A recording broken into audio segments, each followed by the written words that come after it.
इन्नल हम्दुलिल्लाह नहमदुहु व नस्तईनुहु व नस्तगफिरुह व नऊज़ु बिल्लाहि मिन शुरूरि अनफुसिना व सय्यिआति अमालिना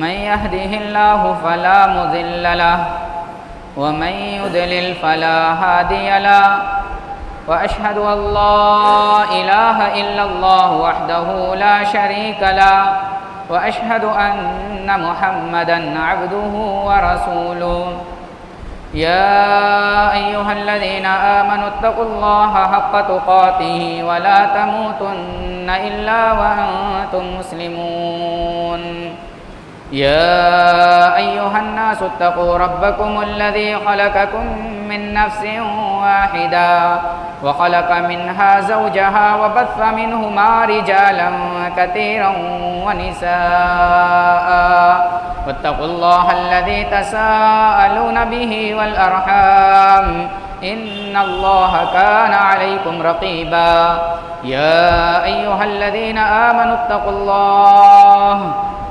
वक़ूलू क़ौलन सदीदा युस्लिह लकुम अअमालकुम व यग़फिर लकुम ज़ुनूबकुम व मन युतिइल्लाह व रसूलहु फ़क़द फ़ाज़ फ़ौज़न अज़ीमा अम्मा बअदु फ़इन्न अहसनल कलामि कलामुल्लाह व खैरल हदि हदि मुहम्मदिन सल्लल्लाहु अलैहि वसल्लम व शर्रल उमूरि मुहदसातुहा व कुल्लु मुहदसतिन बिदअह व कुल्लु बिदअतिन ज़लालह व कुल्लु ज़लालतिन फिन्नार फ़अऊज़ु बिल्लाहि समीइल अलीम मिनश शैतानिर रजीम बिस्मिल्लाहिर रहमानिर रहीम अल हज्जु अश्हुरुम मालूमात फमन फ़रज़ फ़ीहिन्नल हज्ज फ़ला रफ़थ वला फ़ुसूक़ वला जिदाल फ़िल हज्ज रब्बि इश्रह ली सदरी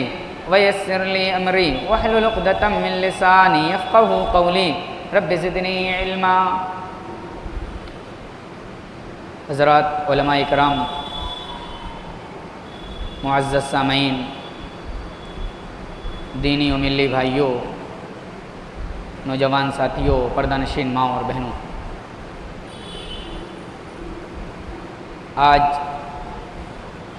हम सब मस्जिद अहले हदीस पटानी टोला में बैठकर हज के तरबियती प्रोग्राम सुन रहे हैं। पोस्टर पर, इश्तिहार पर उन्वान दिया गया था हज के तरबियती प्रोग्राम। तो इसका मतलब ये नहीं कि इसमें सिर्फ वही लोग शरीक हों जो हज करने के लिए जा रहे हैं,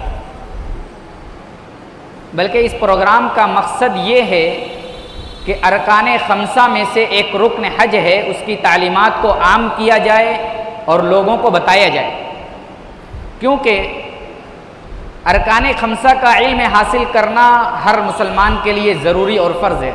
प्यारे नबी जनाब मोहम्मद रसूलुल्लाह सल्लल्लाहु तआला अलैहि वसल्लम फरमाते हैं, तलबुल इल्म फ़रीज़तुन अला कुल्लि मुस्लिम, हर मुसलमान पर इल्म का तलब करना, इल्म को हासिल करना फ़र्ज़ है।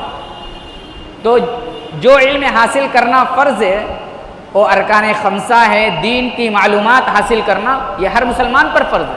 नमाज कैसे पढ़नी है, ज़कात कितने में देनी है, कैसे देनी है, किनको देनी है, हज कैसे करने हैं, रमज़ान के रोज़े कैसे रखने हैं, किन की कौन कौन सी ममनुआत हैं, और इसी तरीके से हज कैसे करने हैं, ये सारी चीज़ों का इल्म एक मुसलमान को होना चाहिए। तो ये प्रोग्राम इसी मुनासिबत से रखा गया है कि जो हज करने के लिए जा रहे हैं वो हज के अरकान को सीखें, और जो हज करने नहीं जा रहे हैं वो भी इस प्रोग्राम में आएँ ताकि हज के बारे में बुनियादी मालूमात हासिल हो उनको भी। तो मेरे भाइयों, हज करने के लिए आदमी जाता है, ये क्यों जाता है? इसलिए कि अल्लाह रब्बुल आलमीन ने हज को फ़र्ज़ कर दिया है। अल्लाह रब्बुल आलमीन ने हज को साहिब इस्तिताअत के लिए फ़र्ज़ करार दिया है, और इसको प्यारे नबी जनाब मोहम्मद रसूलुल्लाह सल्लल्लाहु अलैहि वसल्लम ने अरकान खमसा में शुमार किया है।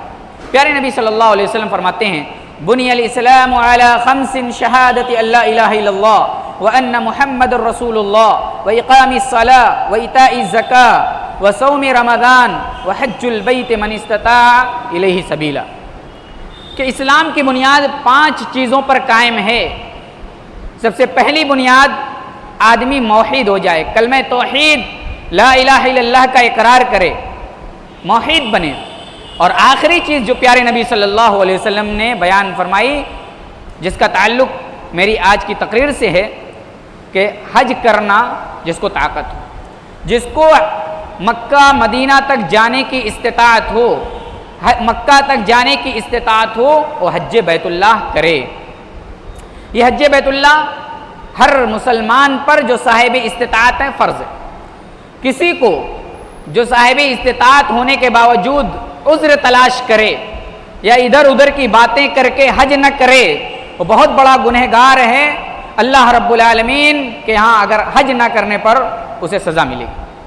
मेरे भाइयों, जब एक आदमी हज करने के लिए जाए तो हज के दौरान चंद बातों का ख्याल रखना चाहिए, ताकि हमारा हज सुन्नत नबी जनाब मोहम्मद रसूलुल्लाह सल्लल्लाहु अलैहि वसल्लम के मुताबिक अदा हो और हमारा हज हज मबरूर हो। बहुत सारे लोग हज करने के लिए जाते हैं, ऐसे जैसे अपने यहाँ से गए वैसे ही लौट करके चले जाते हैं, तो ऐसा हज नहीं चाहिए। कौन सा हज चाहिए? अल्लाह के नबी सल्लल्लाहु अलैहि वसल्लम ने फरमाया, हज्जुल मबरूर लैसा लहू जज़ा इल्लल जन्ना। हज मबरूर, जिसका हज कबूल हो जाए तो हज के कबूल होने के बाद सिर्फ और सिर्फ जन्नत है, उसके अलावा उसका कोई जज़ा और बदला नहीं। तो हज करने के लिए सबसे पहले जब हम जाएं तो सबसे पहली चीज़ जिन चीज़ों का ख्याल रखना चाहिए, अपने दिल को साफ़ करें। अपने दिल को साफ़ करें, दिल के अंदर किसी किस्म की कुदूरतें ना हों, दिल के अंदर रियाकारी, दिल के अंदर दिखावा और दूसरी गलाजतें ना हों। इन सारी गलाजतों को निकाल दें और ख़ास तौर से रियाकारी, दिखावा, इनको अपने दिल से निकालें, क्योंकि रियाकारी में किया हुआ हज यह कबूल नहीं होगा। रियाकार हज करने वाला रियाकारी करता है, दिखावा करता है, तो ऐसे आदमी का हज कबूल नहीं होगा। आजकल हम लोगों के यहाँ हज का जो रिवाज चलता है, हज में जाने वाले जिन जिन रसूमात को अदा करते हैं, इससे मालूम होता है कि हज पर नहीं जा रहे हैं बल्कि किसी और जगह जा रहे हैं। नमाज पढ़ना भी इबादत, हज करना भी इबादत, रोज़ा रखना भी इबादत, ज़कात देना भी इबादत, ये सारी इबादतें हैं। लेकिन हज करने में हम इतना एहतमाम करते हैं कि लोगों के यहाँ दावतें करते हैं, लोगों से मिलते हैं तो कहते हैं हम हज करने के लिए जा रहे हैं। ये सारी चीज़ें सही नहीं है, मुनासिब नहीं है। इन सारी चीज़ों से दिल के अंदर रियाकारी का जज्बा पैदा होता है और रियाकारी करने वाले का ना हज कबूल होगा, ना रियाकारी करने वाले की नमाज कबूल होगी। रियाकारी करने वाले की हर इबादत बर्बाद हो जाएगी। अल्लाह तबारक व तआला कुरान मुक़द्दस सूरह बकरा के अंदर इरशाद फरमाता है, या अय्युहल्लज़ीना आमनू ला तुब्तिलू सदक़ातिकुम बिलमन्नि वलअज़ा कल्लज़ी युनफ़िक़ु मालहु रियाअन नासि वला युमिनु बिल्लाहि वल यौमिल आखिर फमथलुहु कमथलि सफ़वानिन अलैहि तुराब फ़असाबहु वाबिलुन फ़तरकहु सल्दा ला यक़दिरूना अला शैइन मिम्मा कसबू वल्लाहु ला यहदिल क़ौमल काफ़िरीन। अल्लाह तबारक व तआला रियाकारों का अंजाम इस आयत करीमा में बयान किया। ऐ ईमान वालों, अपने आमाल को रियाकारी करके बर्बाद न करो। कल्लज़ी युनफ़िक़ु मालहु रियाअन नास, जैसे वो लोग जो अल्लाह की राह में कुछ देते हैं, अल्लाह की राह में खर्च करते हैं और अल्लाह पर ईमान नहीं रखते, उनके सदक़ात व खैरात की हैसियत ऐसे ही है जैसे पत्थर पर पड़ी हुई धूल और मिट्टी, जिसको बारिश आकर के वो साफ कर देती है, जिसको बारिश आकर के साफ कर देती है और उनका कमाया हुआ माल उन्हें कोई फायदा नहीं देता। तो हज करने के लिए जब हम जाएं तो ये हज करने में हम खुलूस और लिल्लाहियत का जज्बा लेकर के जाएं, रियाकारी ना हो। प्यारे नबी जनाब मोहम्मद रसूलुल्लाह सल्लल्लाहु अलैहि वसल्लम हज करने के लिए गए और अल्लाह रब्बुल आलमीन से दुआ करते हैं, अल्लाहुम्मा हज्जतुन ला रिया फीहा वला सुमअता। ऐ अल्लाह, मैं हज करने के लिए आया हूँ, ऐ अल्लाह तू कबूल कर ले हज को। इस हज के अंदर न रिया है न सुमा है। रिया किसे कहते हैं और सुमा किसे कहते हैं? रिया कहते हैं अमल में दिखावा, कोई अमल कर रहे हैं, नमाज पढ़ रहे हैं, जज्बा है कि हमारी नमाज कोई देखे। हज करने जा रहे हैं, ये सोच है कि हमें लोग हाजी साहब कहें, हमें लोग हाजी साहब कहें। और सुमा ये होता है कि नमाज तो पढ़ रहा है अकेले में, तन्हाई में, घर के अंदर, लेकिन बाहर आकर के लोगों से बताए कि मैं रात को तहज्जुद पढ़ता हूँ, मैं रात को उठ करके अल्लाह का जिक्र अस्कार करता हूँ, मैं रात को उठ करके अल्लाह रब्बुल आलमीन के सामने गिड़गिड़ाता हूँ। इस तरीके से आदमी अपनी इबादतों को बयान करे तो ये सुमा है। रिया और सुमा, अल्लाह के नबी सल्लल्लाहु अलैहि वसल्लम ने फरमाया, ऐ अल्लाह मेरा हज रिया और सुमा दोनों से पाक है। तो हमारा हज भी ऐसा ही होना चाहिए। अगर हमारे अंदर हज के अंदर रियाकारी है, रियाकारी से हम हज करते हैं, तो मेरे भाइयों दुनिया के अंदर तो उसका फ़ायदा मिल सकता है, आखिरत में उसका फ़ायदा नहीं होगा। रियाकारों का अंजाम आखिरत में बड़ा बुरा है। रियाकार यही सोचता है कि दुनिया में उसका नाम हो जाए, इसको मालदार कहा जाए, इसको हाजी साहब कहा जाए। अच्छा ये बताइए, दुनिया के अंदर एक आदमी को वक्ती तौर पर हाजी साहब कह दिया गया, सखी, नमाजी और दीगर अलकाब के ज़रिए से उसकी तारीफ कर दी गई, दुनिया के अंदर तारीफ उसकी की गई। आखिरत में जब गया और अल्लाह रब्बुल आलमीन उसको ठुकरा दिया, उसकी इबादतों को रद्द कर दिया, तो क्या इसमें चालाकी है कि हम दुनिया की तारीफ चाह करके आखिरत में हमारे आमाल रद्द कर दिए जाएं? ऐसी इबादत और ऐसे आमाल से कोई फ़ायदा नहीं है। इसीलिए अल्लाह तबारक व तआला सूरह इसरा आयत नंबर 18 के अंदर इरशाद फरमाता है, मन काना युरीदुल आजिलता अज्जलना लहू फिहा मा नशा लिमन नुरीदु सुम्मा जअलना जहन्नम यस्लाहा मज़मूमन मदहूरा। जो शख्स दुनिया के अंदर सवाब की जल्दी करता है, जो चाहता है कि दुनिया के अंदर ही उसके अज्र जज़ा मिल जाए, तो अल्लाह ताला कहता है कि उसकी सोच के मुताबिक हम उसको जज़ा दे देते हैं, उसको बदला दे देते हैं।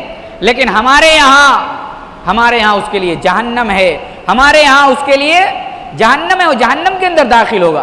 तो लिहाजा मेरे भाइयों, हम हज करें तो हज में रियाकारी, दिखावा, ये सारी चीज़ों से पाक हमारा दिल होना चाहिए। और हज करने के लिए जाएं तो ये कोशिश होनी चाहिए कि दौरान हज किसी तरह की कोई बेहुदा हरकत न करें, गाली गलोच न दें और दीगर मुनकरात से इज्तनाब करें और प्यारे नबी जनाब मोहम्मद रसूलुल्लाह सल्लल्लाहु अलैहि वसल्लम के सुन्नत के मुताबिक वहाँ अपने हर अरकान को अदा करें। हमारे हाजी हज करने के लिए जाते हैं तो हज करने के वक्त वो लोग दुआओं वगैरह में मशगूल होने के बजाय अपने इंडिया का या अपने इलाके का कोई साथी मिल जाता है तो फिर उसी से किस्से और कहानियाँ शुरू कर देते हैं, उसी से अपनी सारी तारीख और सारी हिस्ट्री बयान करना शुरू कर देते हैं। हम ये कमाते हैं, ये खाते हैं, ऐसे रहते हैं, वैसे रहते हैं। ये सारी चीज़ें नाजायज़, ये सारी चीज़ें सही नहीं है। आप हज करने के लिए गए हैं तो वहाँ अल्लाह रब्बुल आलमीन से दुआ करें, अल्लाह रब्बुल आलमीन से तलब करें, मांगें, तवाफ़ करें, नमाज़ें पढ़ें और दीगर इबादतें करें जो प्यारे नबी सल्लल्लाहु अलैहि वसल्लम ने सिखाई। मेरे भाइयों, हाजी जब हज करने के लिए जाता है और उसे हज के बुनियादी अरकान और बुनियादी चीज़ें मालूम नहीं हैं तो हज के दौरान वो बहुत सारी गलतियां भी करता है। बहुत सारे लोग हज करके आते हैं तो उनको हज के दौरान किए जाने वाले आमाल, कौन सी चीज़ जायज़ है, कौन सी चीज़ नाजायज़ है, ये सब मालूम नहीं होती। तो बाद में हज करने के बाद जब किसी से डिस्कस करते हैं, बातें करते हैं, तो पता चलता है कि ये तो हज कर लिया है लेकिन इन्हें मालूम नहीं था। अभी हमारे एक रिश्तेदार थे जो हज कर चुके हैं, लेकिन ऐसी ही बातें हो रही थी तो उन्होंने कहा कि एहराम के दौरान क्या नहाया भी जा सकता है, एहराम के दरमियान कपड़ा चेंज भी किया जा सकता है। ये सारी बुनियादी चीज़ें नहीं मालूम है। तो मैं बताऊं, हालत एहराम में मोहरिम आदमी, एहराम में आदमी कपड़ा चेंज कर सकता है, कपड़ा बदल सकता है। एहराम की हालत में आदमी गुस्ल भी कर सकता है, लेकिन गुस्ल के दौरान इस बात का ख्याल होना चाहिए कि बहुत ज़्यादा अपने सर को रगड़े ना, बहुत ज़्यादा उस हिस्से को न रगड़े जहाँ बाल हो, ताकि बाल न टूटे, क्योंकि बाल अगर जानबूझ करके टूट जाए तो उस पर फिदिया देना होगा। दौराने हज एहराम की हालत में क्या खुशबू लगाई जा सकती है? एहराम की हालत में खुशबू नहीं लगाई जा सकती। हज़रत आयशा सिद्दीक़ा रज़ियल्लाहु ताला अन्हा कहती हैं कि प्यारे नबी सल्लल्लाहु अलैहि वसल्लम जब हज करने के इरादा करते, एक ही बार हज किया था अल्लाह के नबी ने, जब एहराम बांधने का इरादा करते तो अल्लाह के नबी सल्लल्लाहु अलैहि वसल्लम को मैं खुशबू लगा दिया करती थी एहराम बांधने से पहले। तो एहराम बांधने से पहले खुशबू लगाई जा सकती है, एहराम बांधने के बाद खुशबू नहीं लगाई जा सकती। एक मर्तबा नबी करीम सल्लल्लाहु अलैहि वसल्लम हज्जतुल विदा में हज कर रहे थे कि एक शख्स अपने घोड़े या ऊंट से हालत एहराम में गिर गया और गिर करके मर गया।